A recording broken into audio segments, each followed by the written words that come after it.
Hello students. पाठ 14 ऊर्जा के स्रोत में मैंने आपको कल ऊर्जा के अनेक स्रोतों के बारे में बताया था जो हमारे परंपरागत स्रोत थे जिनका उपयोग हम प्राय करते रहते हैं। अब हम ऊर्जा के कुछ वैकल्पिक स्रोतों के बारे में बात करेंगे। हमारे सामने ऊर्जा के अनेक विकल्प हैं जिनका हम उपयोग कर सकते हैं, क्योंकि जैसा कि आप जानते हैं जो परंपरागत स्रोत हैं उनमें जो मुख्य स्रोत है वो जीवाश्म ईंधन है, और आप ये भी जानते हैं कि जीवाश्म ईंधन एक दिन समाप्त हो जाएगा। तो हमें ऊर्जा के कुछ वैकल्पिक स्रोत ढूंढने होंगे और उनको और ज़्यादा कुशल बनाना होगा। यही हमारे भविष्य में हमारी ऊर्जा की पूर्ति करेंगे। तो आज मैं उन्हीं वैकल्पिक स्रोतों के बारे में बताता हूँ। आइए पढ़ते हैं। वायु ऊर्जा सबसे पहले वैकल्पिक स्रोत के रूप में है वायु ऊर्जा।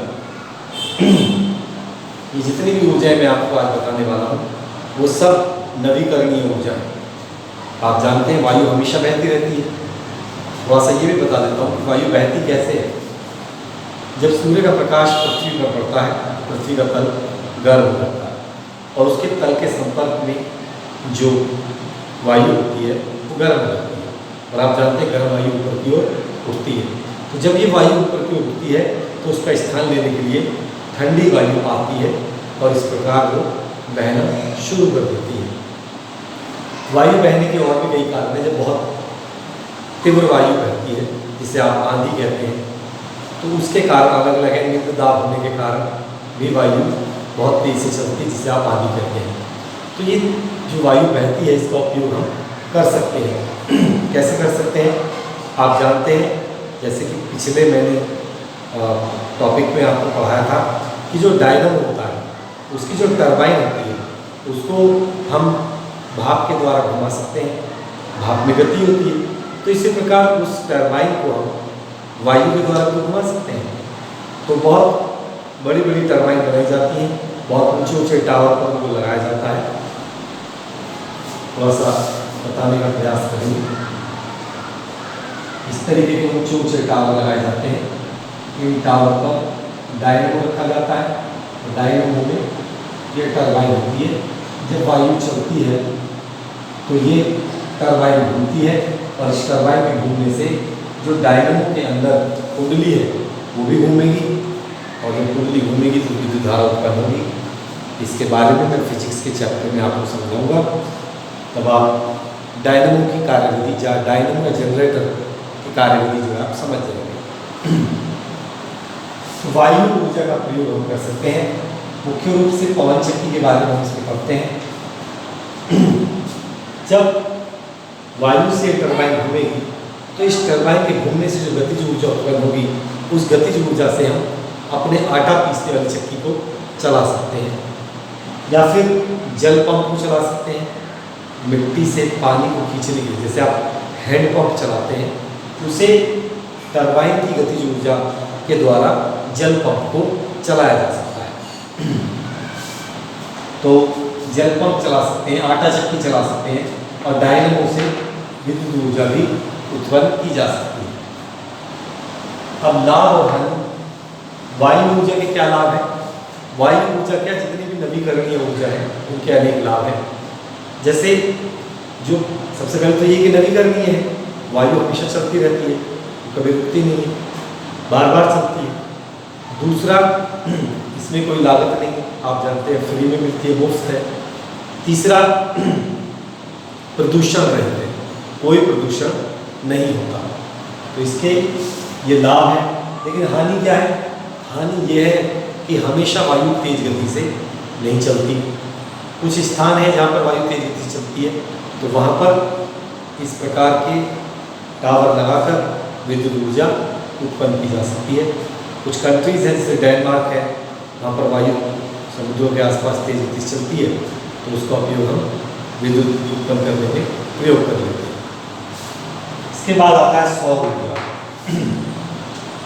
सूर्य से जो प्रकाश की किरणें हमारे पास आती हैं उनमें ऊर्जा होती है।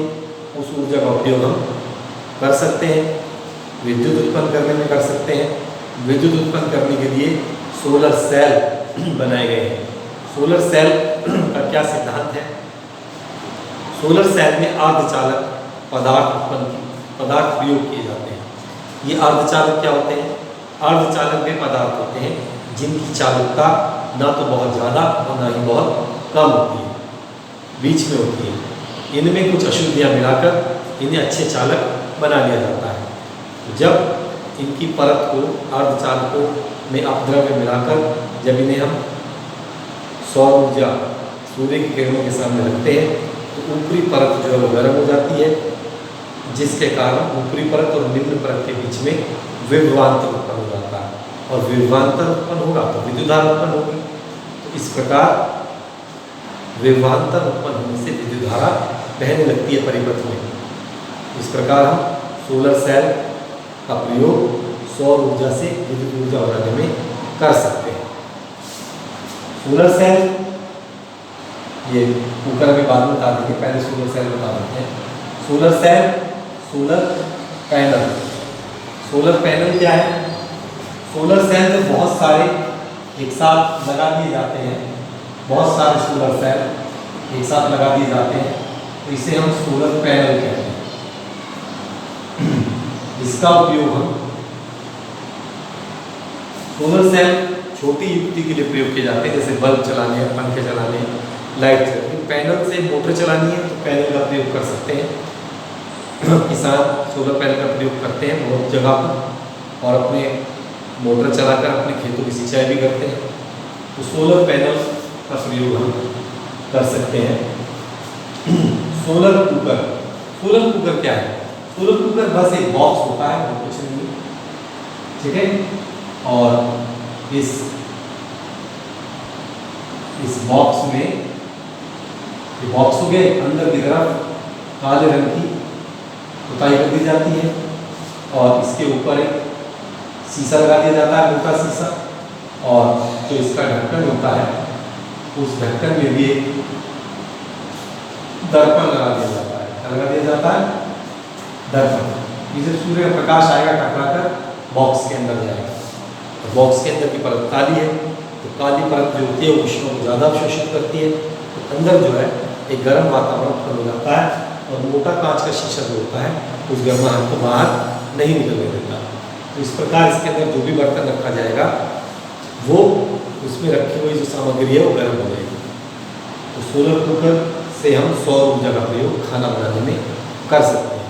लेकिन सोलर कुकर का प्रयोग हम वहीं कर सकते हैं या तभी कर सकते हैं जब सूर्य निकल रहा है। जब सूर्य नहीं निकल रहा तो हम इसका उपयोग नहीं कर सकते। दूसरा ये कि आप जानते हैं सूर्य एक जगह स्थिर तो रहता नहीं है, वो बार बार अपनी स्थिति परिवर्तित करता है, तो सोलर कुकर को हमें बार बार उसकी स्थिति को बदलना पड़ता है। तो कुछ लाभ हैं तो कुछ हानियाँ भी हैं। इसमें आप चपाती नहीं बना सकते, सिर्फ सब्जी बना सकते हो, पानी गर्म कर सकते हो, दूध गर्म कर सकते हो, लेकिन रोटी नहीं बना सकते, तो हानियाँ भी हैं। इसके बाद सोलर जल ऊष्मा।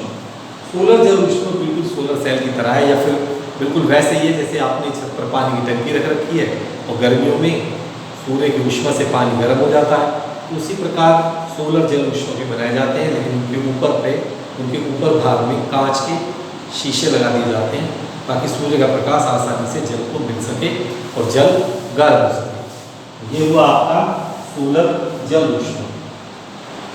इसके बाद समुद्रों में भी बहुत ज़्यादा ऊर्जा है, जैसे सामुद्रिक तरंगों से ऊर्जा। सामुद्रिक तरंगों से ऊर्जा कैसे? आप जानते हैं कि जो समुद्रों का जो जल है वो स्थिर तो रहता नहीं, वो हमेशा चलता रहता है, और जब उसमें गति है तो उसमें गतिज ऊर्जा है, और उस गतिज ऊर्जा का प्रयोग हम कर सकते हैं डायनामो की टरबाइन घुमाने में, और जब डायनामो टरबाइन घूमेगी तो कुंडली घूमेगी और उससे विद्युत ऊर्जा बनेगी। इसके बाद आता है ज्वार ऊर्जा। ज्वार ऊर्जा क्या है?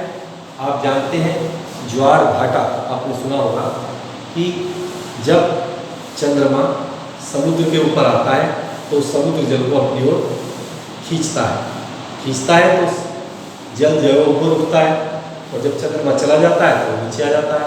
इससे क्या होता है कि समुद्र का जल ऊपर उठता है और नीचे आता है, जिससे समुद्र के जल को गति मिलती है। इस घटना को हम ज्वार भाटा कहते हैं। और जब समुद्र जल को गति मिलेगी तो उसमें गतिज ऊर्जा होगी, और उस गतिज ऊर्जा का उपयोग हम विद्युत ऊर्जा बनाने में कर सकते हैं। अच्छा, इसके बाद आता है महासागरीय तापीय ऊर्जा।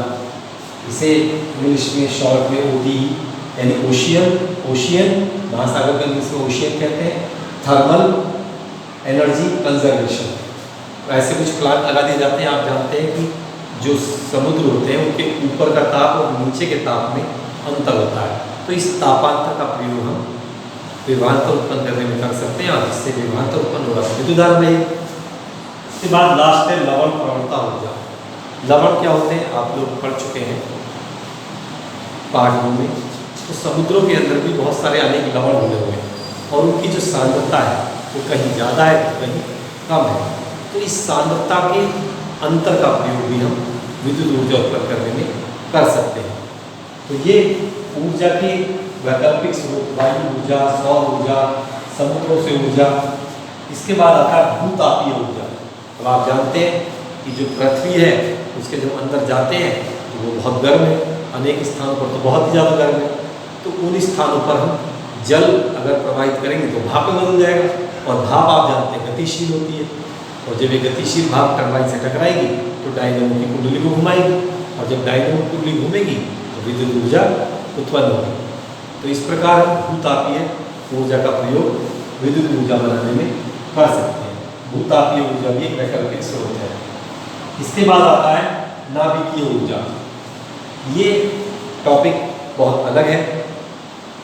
नाभिकीय ऊर्जा, आप परमाणु के बारे में आपने पढ़ा है। परमाणु के केंद्र में जो धनावेशित होता है इसमें न्यूट्रॉन और प्रोटॉन होते हैं। आपने रासायनिक अभिक्रियाएं सुनी है, जब दो पदार्थों का संयोग होता है तो जब कोई नया पदार्थ बनता है इसे रासायनिक अभिक्रिया कहते हैं। पदार्थों के संयोग से रासायनिक अभिक्रियाएं होती हैं। अब जब परमाणुओं के नाभिक आपस में जुड़ेंगे या टूटेंगे तो उनसे भी बहुत ज़्यादा ऊर्जा मिलती है। जब नाभिक जुड़ते हैं, छोटे छोटे नाभिक जुड़कर बड़ा नाभिक बनाते हैं, तो इसे नाभिकीय संलयन कहते हैं। ठीक है, और जब नाभिक संलयित होते हैं, जुड़ते हैं, तो इसमें भी बहुत ज़्यादा ऊर्जा उत्पन्न होती है। सूर्य का यही ऊर्जा होती है नाभिकीय संलयन, और आप देख रहे हैं इससे हमें अपार ऊर्जा प्रकाश के किरणों के रूप में हमारी पृथ्वी पर आती है। नाभिकीय विखंडन, नाभिकीय विखंडन का मतलब टूटना। तो जब बड़े बड़े नाभिक टूटते हैं, दो या दो से ज़्यादा नाभिकों में बदल जाते हैं, तो उस समय भी बहुत ज़्यादा ऊर्जा निकलती है।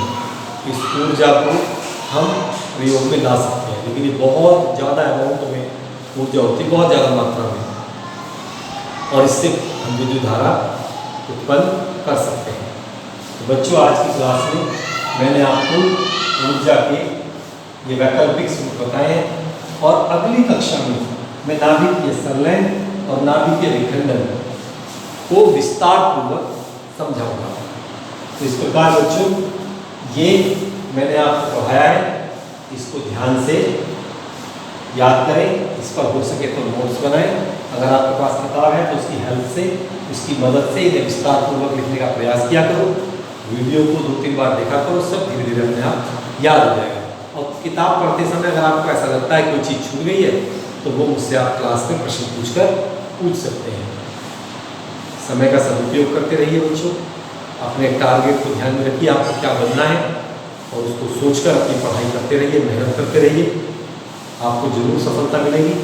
आज की क्लास में सिर्फ इतना ही। धन्यवाद।